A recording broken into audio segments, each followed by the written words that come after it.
պատասխանել երեխայի այն հարցին, թե որտեղից են եկել իրենց քույրերն ու եղբայրները։ Ինչու չպետք է վաղ մանկական տարիքում երեխաներին պայմանական փաղաքշական անուններով ծանոթացնել իրենց մարմնի ինտիմ մասերին։ Երբ պետք է ահազանգ լինի ծնողի համար, երբ վաղ մանկական տարիքում երեխան առանձնահատուկ հետաքրքրություն է ցուցաբերում արտաքին սեռական օրգանների նկատմամբ։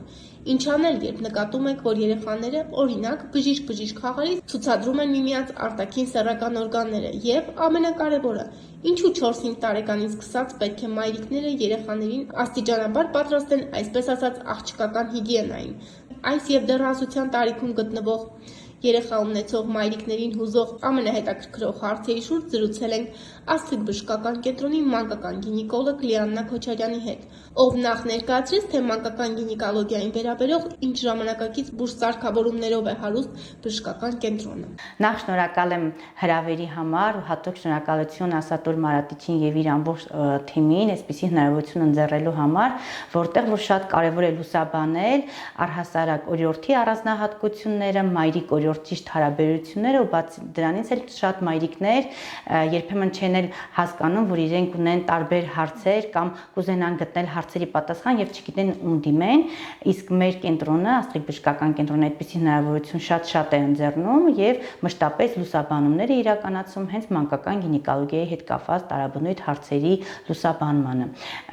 Առհասարակ մանկական գինեկոլոգիան Աստղիկ բժշկական կենտրոնում հագեցած է իր բոլոր տեխնոլոգիաներով, առաջատար բոլոր սարքավորումներով, որոնց միջոցով հնարավոր է ախտորոշել եւ նաեւ ժամանակին ու գրագետ բուժում իրականացնել դեռահասներին, օրիորդներին ու առհասարակ աղջիկ երեխաներին։ Վաղ մանկական հասակում նորմալ է, որ երեխաները փորձում են ինքնաճանաչողություն դրսևորել, ինչպես բերանի խոռոչի ականջների, այնպես էլ արտաքին սեռական օրգանների եւ կրծքագեղձերի նկատմամբ, այսպիսով ներկայումս արտիբժշկագիտությունը համարում է, որ երեխաները այդպես իրենց օրգանիզմին են ճանաչում եւ իրենց ինտիմ հատվածներին, դա վերաբերում է եւ աղջիկներին եւ տղաներին։ Ուղղակի այդ հատվածներին, այսպես ասած, հետաքրքրություն ցուցաբերելը չպետք է լինի ամենտեղ եւ ամեն միջավայրում եւ բոլորի ներկայությամբ իրենք որոշակի ինֆորմացիա պետք է ունենան, որ աղջիկ տղա տարբերություն գոյություն ունի, որ պետք է իրենց ինտիմ հատվածները լինի միայն իրենցը եւ անհրաժեշտության դեպքում նաեւ մայրիկը դա պետք է տեսնի, ուրիշ ոչ ոք եւ բացի դրանից նաեւ այս պարագայում ճիշտ է որոշակի ձևով ճիշտ ինֆորմացիա տրամադրել երեխային իր աղջկական առանձնահատկությունների մասին։ Որ դեպքում բժշկուհի պետք է անհանգստացնի ծնողներին, օրինակ երեխաների սեռական օրգաններով հետաքրքրվելու փաստը։ Եթե սեռական օրգաններով անդադար է, ասենք օրինակ տեսնում են, որ աղջիկը կամ տղան անընդհատ ներքնաշորին է ձեռքը ուղղում կամ ինչ-որ գանգատ է ներկայացնում կամ մայրիկը հարցնում է, չի կարելի ինչու է այդպես անում, այս պարագայում իրենք նշանակում են, որ ցավ ունեն, դիսկոմֆորտ կամ քոր կամ այլ գանգատներ, այս պարագայում ստացվում է, որ դա արդեն իսկ անհանգստացնող եւ ժամանակին ու ճիշտ պետք է դիմել ճիշտ մասնագետի, հետազոտվել եւ միգուցե հիմքում տարաբնույթ խնդիրներ ընկած լինեն։ Օրինակ մանկական գինեկոլոգիայում կարող է պայմանավորված լինի արտաքին սեռական օրգանների բորբոքային process-ով, կարող է լինել կուսաթաղանթի ծնվող պոլիպի դեպքում, այդպիսի գանգատ կարող է լինել մեծ եւ փոքր սեռական շրթերի կպումների արդյունքում, երբ երեխայի մոտ որևէ այլ գանգատ չլինի, միայն մայրը նկատի, որ վերջերս օրինակ ներքնաշորի կրելու անտանելիություն է դիտվում կամ նկատում է, որ անընդհատ անդադար երեխան ձեռքը այդ հատվածն է ուղղում։ Նորմալ է արդյոք մականուններ դնել երեխաների ինտիմ մասերին։ Նորից ամենակարևոր հարցերից մեկը հնչեցրեցիք, այո, առհասարակ մայրիկները հենց իմ ներկայությամբ այստեղ ասում են արտաքին սեռական օրգաններին բուլկի, պրյանիկ, խնձորիկ, այսպես նայած ում երևակայությունը ինչքան սահմաններ ունի, այսպես ասած, իսկ մարդկային երևակայությունը կարծես անսահման է, իրենք տարբեր անուններով դիմում են։ Այստեղ կուզենամ կոչ անել ծնողներին, որ անպայման պետք է դիմել միայն արտաքին սեռական օրգաններ, մեծ եւ փոքր ամոթաշրթեր, պետք է երեխային փոքր տարիքից սովորեցնել ճիշտ անվանումը, քանի որ դրանով կանխում ենք եւ հետագայում տարբեր բարդությունների առաջացումը եւ նաեւ երեխան իմանում է թե կոնկրետ որ հատվածում ինչպեսի զգացողություն ունի կամ ինչն է իրեն որևէ անհանգստության պատճառ հանդիսանում, որով որ կկարողանա մայրիկին հետագայում բացատրել ոնց ինչ։ Եվ երեխայի ինտիմ հատվածը նկարագրելով տարբեր մրգերի կամ թեկուզ ուտեստի տեսքով, այս դեպքում նաև ինչ-որ չափով սխալ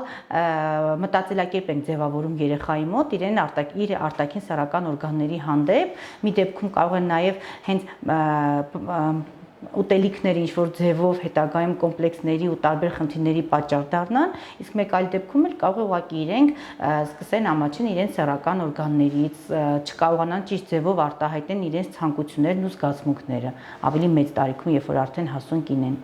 Երեխաները շատ հաճախ հարցնում են իրենց մայրիկներին, թե որտեղից են գալիս, որտեղից են եկել իրենց քույրիկները կամ եղբայրները, ինչպես պատասխանել այդ հարցին։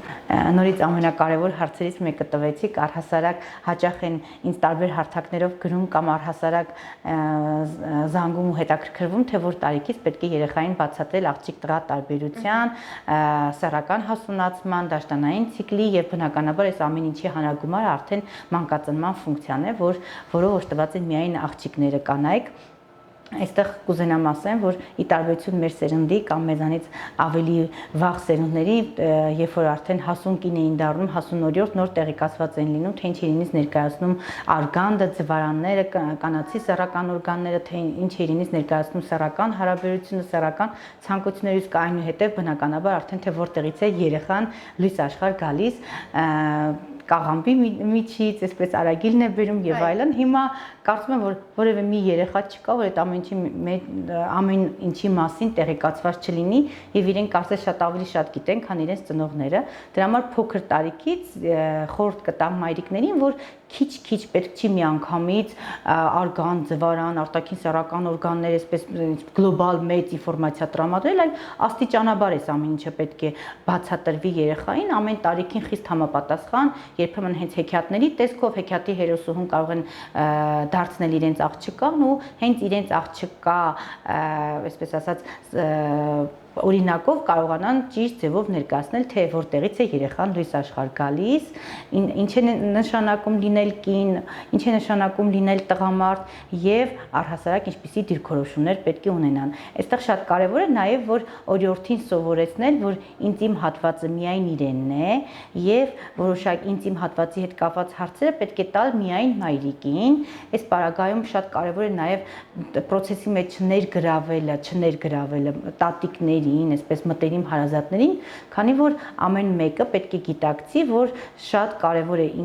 երեխան ի սկզբանե իմանա իր ինտիմ հատվածի առանձնահատկությունների մասին եւ մաքսիմալ այդ ինֆորմացիան լսի վստահելի մարդուց, տվյալ դեպքում կարծում եմ, որ ամենանպատակահարմարը մայրիկն է, մայրիկից եւ ամեն ինչ ներկայացվի ճիշտ, գրագետ եւ աստիճանական։ Երբեմն process-ի մեջ ընդգրկելով հորաքույր, մորաքույր, տատիկներ, այս դեպքում որոշակի ինֆորմացիայի խեղաթյուրում ենք ունենում, ճակերտավոր խեղաթյուրում, որովհետև մեր հարազատները մեզ օգնելու համար են եւ հիմա ստացվում է, եթե ես ասում եմ չպետք է ներգրավենք, ինչ որ ձևով կարող է նեղացնեմ նաեւ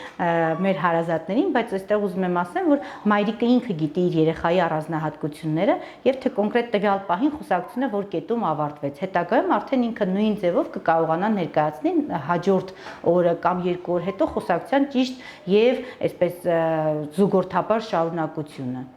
Բժշկուհի, ձեր խոսքում նշեցիք, որ պետք է աստիճանաբար սեռական օրգաններին ծանոթացնել, որ տարիքում պետք է այսինչ բանը ներկայացնել, որ տարիքում արդեն հաջորդը։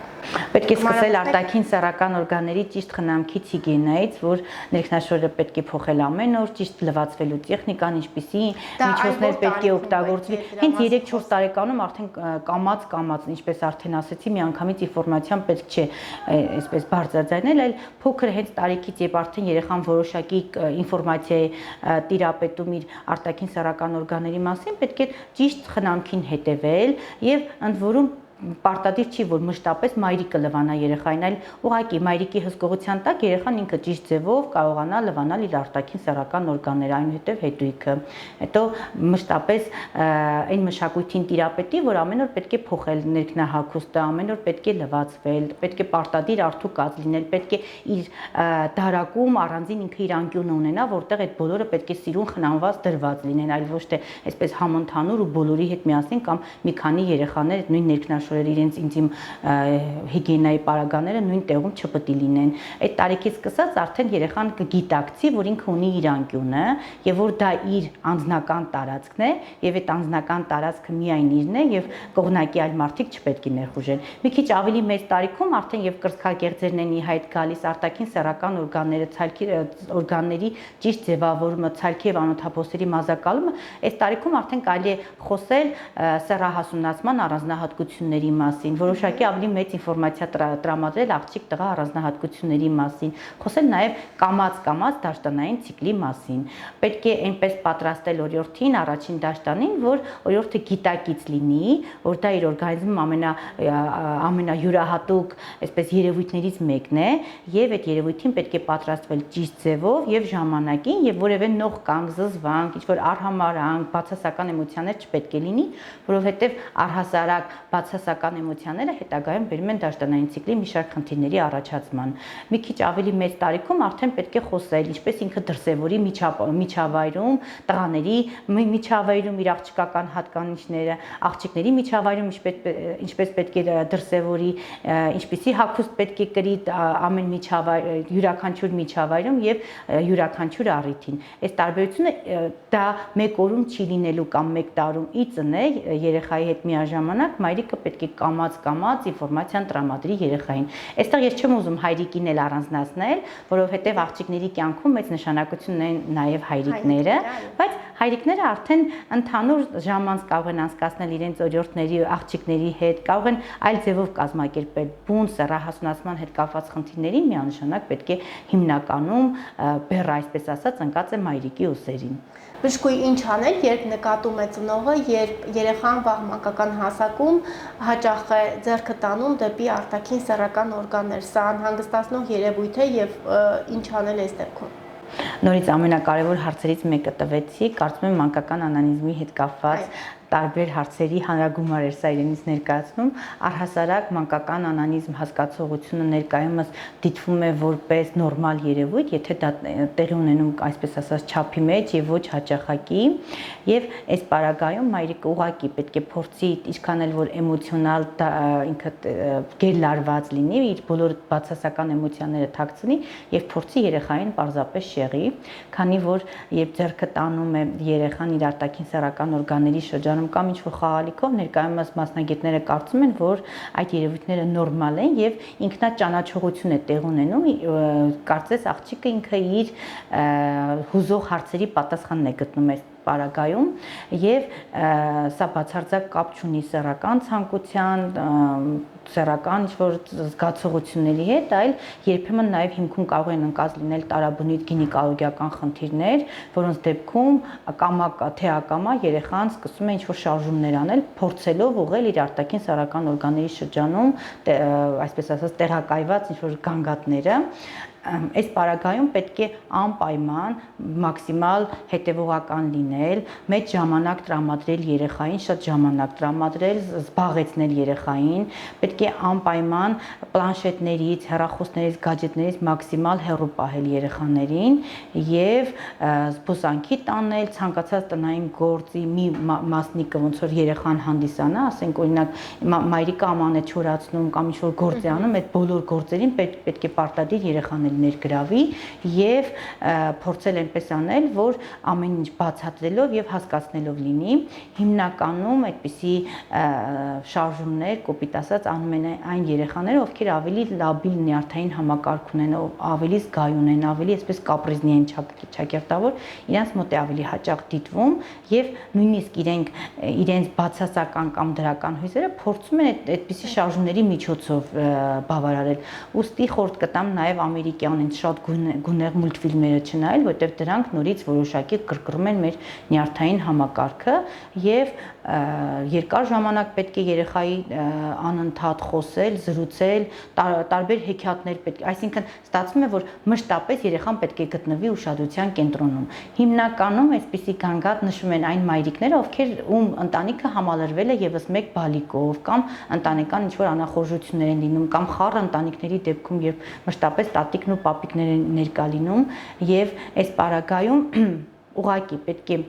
այլ ավելի ուշադրություն դարձնել, այսինքն ստացվում է, որ երեխան ինչ որ հնարավոր է, որ անուշադրության որոշակի ինչ որ դրսև, այո, փորձում է իր ուշադրությունը իր վրա եւ բացի դրանից էլ ինքը կարծես նկատում է, որ ընտանիքի կոպիտ ասած ուշադրությունը որոշակի շեղվել է մեկ ուրիշ անձի նկատմամբ, ուստի դրա համար պետք է փորձել ամեն ինչ անել, որ երեխան նույն ուշադրությունն ու սերը ստանա նաեւ այս պարագայում եւ ինչպես արդեն ասեցի, արգելված պտուղը քաղցր է, բացարձակ չպետք է որևէ բացասական ձևով արտահայտվել, բացասական էմոցիաներ դրսևորել, թեկուզ բարկանալ երեխային կամ ապտակել ոչ մի այդպիսի դրսևորում չպետք է լինի երեխայի նկատմամբ, այլ հակառակը պետք է մաքսիմալ խոսել, զրուցել, խոսել տարբեր հեքիաթների միջոցով, կենտրոնացնել հենց երեխայի խնդիրների վրա։ Այստեղ կարևոր է նաև թե ինչպես է երեխան պարկում քնելու։ Պարտադիր պետք է տաբատ, ներքնած գեստերը մի փոքր ավելի լայն լինեն, մեծ լինեն երեխայի վրա, հագին, այսպես ասած, եւ առանց որևէ կողմնակի կարերի, որպեսզի որևէ լրացուցիչ խոչընդոտ կամ ինչ որ խնդիր չառաջացնենք ինտիմ հատվածների հետ կապված կարերով պայմանավորված։ Այստեղ կարևոր է նաև որ ձեռքերը մշտապես պետք է լինեն անկողնու սավանի վրա, իրենք պետք է մշտապես քնած լինեն, նոր մայրիկը սենյակից դուրս գա եւ ամենակարևոր առանձնահատկությունը որ ընտանիքում չպետք է լինի այնպես որ երեխան քնի ծնողների հետ, պետք է առանձին լինի սենյակից դուրս։ Շատ կարևոր հարցին անդրադարձակ, որը ցանկանում եմ ես եւս հնչեցնել, ինչ հետևանքներով է հղի, երբ վաղ մանկական հասակում երեխաներին քնեցնում են ծնողները իրենց նույն անկողնում, ինչ խնդիրների հետ կարող են հետագայում արդեն բախվել։ Բացի օրգանական խնդիրներից, ինչպիսիք են բորբոքային տարաբնույթ օջախների առաջացումը երեխայի կյանքում, հնարավոր է նաև հոգեբանական տարբեր շեղումներ առաջանան, ուստի միանշանակ պետք է երեխան ունենա իր առանձին անկողինը եւ դա ձևական բնույթ չպետք է կրի, այլ ինքը պետք է քնի իր անկողնում եւ հաճախ նաև տարբեր հարթակներում գրում են, որ հնարավոր չի քնում եւ այլն։ Ես վստահ եմ, որ եթե ճիշտ ձևով ամեն ինչ մեկնաբանվի եւ իրականացվի, շատ հեշտությամբ կկարողանան իրենք այդ կոմպլեքսներից դուրս գալ, այդ բարդույթից դուրս գալ եւ կարողանան այնպես անել, որ երեխան իր անկողնում քնի եւ Բժշկուհի դուք նշեցիք, որ մանկական անամնեզմի դեպքում շատ կարևոր է հաճախականությունը, ինչպես ֆիքսել օրինակ ոչ մասնագետի դեպքում, այս դեպքում ծնողը, ինչպես հասկանալ, որ այս հաճախականության դեպքում արդեն իսկ անհանգստացնող երևույթ է եւ պետք է դիմել արդեն բժշկի։ Առհասարակ ցանկացած պարագայում, եթե մայրը այդպիսի գանգատ է տեսնում, միանշանակ պետք է դրա մասին տեղեկացնի մանկաբույժին։ Երբեմն ծնողները այցելելով մանկական գինեկոլոգի ասում են, որևէ հետադարձ թուղթ չեք տրամադրելու, չէ, որևէ հետադարձ, այսպես ասած, տեղեկանք, որը որ մենք տանենք մանկաբույժին ներկայացնենք, չենք ուզում մեր երեխայի անկետայի մեջ հսկման փաստաթղթերի մեջ նկարագրված լինի, որ ինքը մանկական անանիզմ է ունեցել կամ բան, այստեղ ուզում եմ հորդորել բոլոր ծնողներին, որ առհասարակ ինչ որ բան թաքուն պահելը կամ գաղտնիք պահելը դա հարցի լուծում չի, այո, եւ հետագայում իր ամբողջ կյանքի համար է դա եւ ցանկացած տարիք ունի իր առանձնահատկությունները, նաեւ հենց դպրոցում կամ մանկապարտեզում են լինում, որ ասում են դայակ ինձ զգուշացրել է, մի բան էլ ամոթ հանք է տվել կամ ինչ որ մի բան, որ իմ երեխան քնած ժամանակ չի քնում անընդհատ մահճակալի մեջ ինչ-որ տարբեր շարժումներ է անում կամ անհանգիստ է եւ այլն, այս պարագայում էլ մշտապես ես ծնողներին ասում եմ, որ առաջնահերթ իմացեք, որ նախ իրենք տեղեկացված են մանկական անանիզմ հասկացողությանը եւ երկրորդն էլ դա համարվում է նորմա, որևէ ախտաբանական վիճակ մենք չունենք, որի կապակցությամբ դուք պետք է ամաչեք կամ գաղտնի պահեք կամ չլուսաբանեք եւ մանկաբույժին եւ դայակ դաստիարակին այս պարագայում եւ նաեւ ուսուցչուհուն։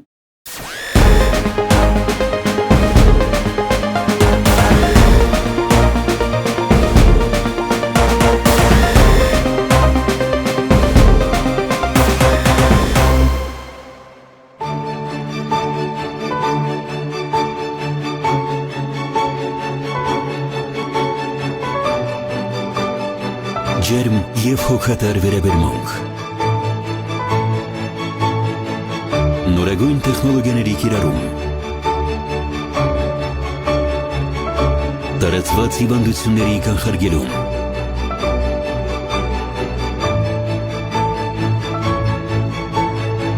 Անվտանգ եւ ապահով միջավայր։ Բացառիկ սարքավորումներ։ Միջազգային համագործակցություն։